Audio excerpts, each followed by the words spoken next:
దేశంలోని రైల్వే ప్రయాణికుల ఇబ్బందులను చెక్ పెట్టేందుకు ప్లాన్ చేస్తోంది దక్షిణ మధ్య రైల్వే. ఎంక్వైరీ అవసరాలను తీర్చేందుకు దక్షిణ మధ్య రైల్వే హైలెట్స్ అనే Android smart phone based app ని రిలీజ్ చేసింది.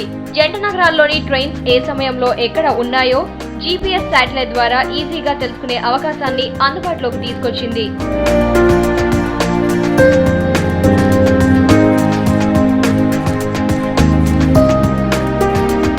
మొబైల్ టచ్ ఫోన్ ఉంటే చాలు ప్రయాణికులు ఎంచక్కా ఎంఎంటీఎస్ రైళ్లకు సంబంధించిన వివరాలను తెలుసుకోవచ్చు. గంటలు వెయిట్ చేయాల్సిన అవసరం లేకుండా టైంకి ఇంటి నుంచి బయలుదేరొచ్చు. రైల్వే ఎంక్వైరీ ముందు నిలబడి అధికారులను అడగాల్సిన తిప్పలు కూడా ఉండవు. లేటెస్ట్ టెక్నాలజీ యూజింగ్ ని పవర్ పాయింట్ ప్రెజెంటేషన్ ద్వారా చూపించారు అధికారులు. దేశంలోని ఫస్ట్ టైం ఈ సిస్టమ్ అందుబాటులోకి తీసుకువచ్చామని చెబుతున్నారు. వీటితో పాటు help line, cab services numbers కూడా తెలుసుకునే అవకాశం ఉందన్నారు.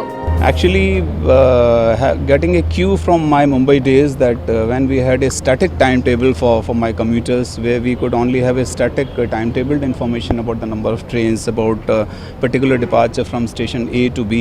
That somehow was not working very well because it's a static information.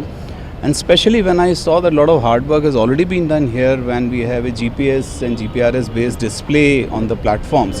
అంతేకాదు ట్రైన్ రూట్ మ్యాప్, ఛార్జీలు, ఏటీఎం కేంద్రాలు, ఆర్పీఎఫ్, అంబులెన్స్ వంటి అత్యవసర సేవల వివరాలు కూడా తెలుసుకోవచ్చు అంటున్నారు. ఈ లేటెస్ట్ టెక్నాలజీ ద్వారా ప్రతిరోజు 3 లక్షల మంది ఎంఎంటీఎస్ ప్రయాణికులకు, మరో 2 లక్షల మంది దూర ప్రాంత ప్రయాణికులకు ప్రయోజనం కలగనుందని అంచనా వేస్తున్నారు అధికారులు.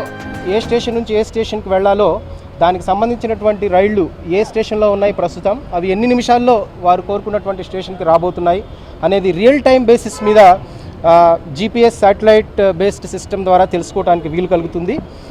ఇది మాత్రమే కాకుండా సికింద్రాబాద్, హైదరాబాద్, కాచిగూడ 3 ప్రధాన స్టేషన్స్లో express passenger trains arrival, departures live status, ఏవైతే స్టేషన్స్లో మనం ఎల్ఈడి డిస్ప్లే బోర్డ్స్ చూస్తామో వాటిని నేరుగా తమ మొబైల్ ఫోన్స్లోనే చూసుకునేటటువంటి వెసులుబాటు కూడా ఈ యాప్ ద్వారా కల్పించడం జరిగింది. ఆండ్రాయిడ్ 2.2 వర్షన్ ఉన్నటువంటి స్మార్ట్ ఫోన్ లో ఈ యాప్ ని డౌన్లోడ్ చేసుకుని యూజ్ చేసుకోవాలని కోరుతున్నారు. దీనికి ఎలాంటి ఛార్జ్ ఉండదని చెబుతున్నారు. రానున్న రోజుల్లో ప్రయాణికులకు మరిన్ని సౌకర్యాలు అందుబాటులో ఉంచేలా సిస్టమ్ డెవలప్మెంట్ చేస్తామంటున్నారు రైల్వే అధికారులు.